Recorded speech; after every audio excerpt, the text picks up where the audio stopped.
केला बेचने वाली चुड़ैल।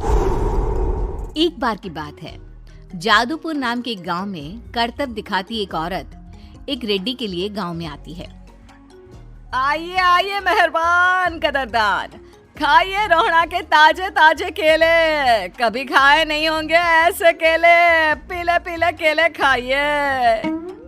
ये कहकर रोहड़ा हाथों में 4 केले लिए उन्हें सर्कल में जोर जोर से हवा में उछालती हुई करतब दिखाती है, जिसे देखकर आसपास के सारे बच्चे अपने अपने मम्मी पापा से उस औरत के पास जाने की जिद करने लग जाते हैं। पापा, ऐसा तो सर्कस में बॉल से होता है ना, ये आंटी तो केले से कर रही है। चलिए ना पापा, देखते हैं। रोहड़ा एक पतली सी तार पर चलती हुई केलों से करतब दिखाती है। आते जाते सभी लोग बाहर रुककर उसके करतब देखते हैं और वाह वाही करते नहीं थकते। जैसे ही एक आदमी पास आकर उसे पैसे देने लग जाता है, तब वो कहती है, अरे नहीं नहीं साहब, मैं करतब तो बच्चों के मन को बहलाने के लिए करती हूँ। धंधा तो मेरा केले का है। पीछे देखो मेरी रिड्डी, जो भी मेरे केले खाएगा मेरी तरह चुस्त दुरुस्त और तंदुरुस्त हो जाएगा। पता चलता है क्या कि मेरी उम्र 55 की है। अरे पर ऐसे ठंड के मौसम में कोई केला क्यों खाएगा? ये ऐसे वैसे केले नहीं है साहब, ये शरीर में गर्मी देते हैं। ठंड को दूर भगाए जो भी रोहिणा के केले खाए। पापा, अगर मुझे केले नहीं मिले तो मैं घर नहीं जाऊंगी। तभी उसके पापा कहते हैं कि बेटा, केले ठंड में कभी गर्मी नहीं देते। ये सब कहने की बातें हैं, सामान बेचने का तरीका है इनका। पर पिंकी नहीं मानती।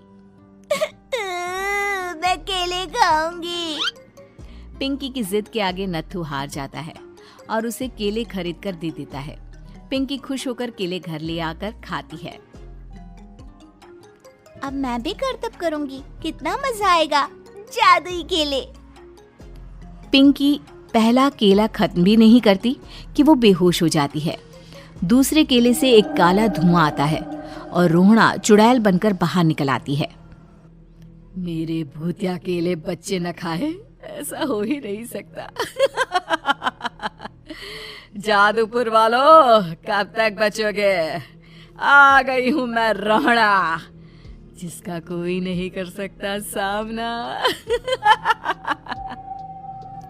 रोहड़ा पिंकी को गोद में उठाकर काले धुएं में कहीं गायब हो जाती है। शाम के वक्त नत्थू घर लौटता है और पिंकी को घर में ना पाकर उसकी माँ से कहता है, माँ पिंकी कहाँ है? अरे बेटा, उसे तो तू सुबह करतब दिखाने ले गया था ना, फिर कहाँ वापस आए तुम दोनों? मुझे लगा तू उसे अपने साथ मंडी ले गया होगा। हे भगवान, मेरी बच्ची कहाँ गई? मैं उसे घर ही तो छोड़कर गया था माँ। नत्थू गांव के घर कोने में अपनी बेटी को ढूंढता है, पर उसे वो कहीं नहीं मिलती। परेशान होकर आखिर रो रो कर नत्थू हिम्मत हार कर घर लौट आता है। अगली सुबह रोहड़ा फिर से करतब दिखाने आती है और इस बार पिंकी की तरह रोनी केले खरीद लेता है। 50 रुपए दिए थे पापा ने, सारे पैसों की मैंने केले खरीद लिए हैं। अब मैं भी आंटी की तरह ही करतबबाज बन जाऊंगा। यही सोचते हुए रोनी केले खाता है और पहला अकेला केला आधा खत्म भी नहीं करता कि चुड़ैल उसके सामने आ जाती है। मेरे साथ चलने का समय आ गया है रोनी। ये तो बस शुरुआत है। अब इस गांव के सारे बच्चे धीरे धीरे मेरे कब्जे में होंगे, एक बच्चा भी नहीं बचेगा।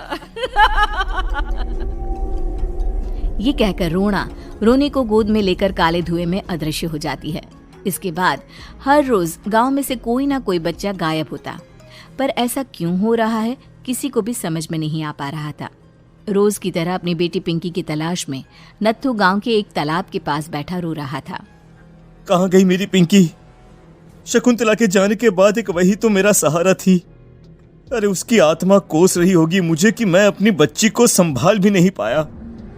नत्थू ये कहता हुआ रो ही रहा था कि तभी तालाब में से उसे शकुंतला की आवाज सुनाई देती है। कहाँ थी तुम शकुंतला? हमारी बच्ची और सारे गायब हुए बच्चे रोहड़ा के कब्जे में हैं। वो बच्चों को जो केले देती है उससे बच्चे बेहोश हो जाते हैं और उसके कब्जे में आ जाते हैं और वो उन्हें ले जाकर काली दुनिया में ले जाती है। पर वो ऐसा क्यों कर रही है? ये मैं नहीं जानती, पर उस दुनिया का रास्ता मैं आपको बता सकती हूँ। जहां ये नदी खत्म होती है वहां एक केले का पेड़ है, उसके नीचे एक दरवाजा है, वहीं से रास्ता जाता है उस दुनिया का। ये कहकर शकुंतला की आत्मा गायब हो जाती है। गांव के सभी लोग झुंड बनाकर उसी रास्ते से काली दुनिया में चले जाते हैं और वहां देखते हैं कि सारे बच्चे वहां काम कर रहे थे। पापा मुझे ले चलो यहाँ से। पापा पापा। सभी बच्चे अपने मम्मी पापा से लिपट जाते हैं। तो तुम लोग यहाँ तक आ गए? क्यों हमारे बच्चों को पकड़ लिया तूने? तुझे शिकार ही बनाना है तो ले, हम सब आ गए हैं, हमें खा ले। नहीं, मुझे बच्चे चाहिए। मेरे बच्चे के बदले तुम लोगों के बच्चे। क्या मतलब? मैं इसी गांव में रहने वाली एक औरत थी। केले की चोरी के इल्जाम में मेरे बेटे को गांव वालों ने इतना मारा कि वो मर गया। उसी दिन मैंने ठान लिया कि गांव वालों का भी वही हाल करूंगी। कुछ दिन बाद बेटे के चले जाने के दुख में मैं भी मर गई और मेरी भटकती आत्मा एक चुड़ैल बन गई। और फिर मैंने बदला लिया तुम सबके बच्चे छीनकर। बर्दाश्त नहीं कर पाए ना? सोचो मुझ पर क्या बीती होगी। हमें माफ कर दो रोना। पता नहीं ये किसकी गलती थी, पर हम सभी माफी मांगते हैं। हमारी खुशियां लौटा दो, तुम भी तो एक माँ हो। गांव वालों की बात सुनकर रोना का मन पिघल जाता है और वो बच्चों को छोड़ देती है। उसके बाद काली दुनिया बच्चों के लिए जादुई दुनिया बन जाती है। अब कोई भी कभी भी वहां आ जा सकता था।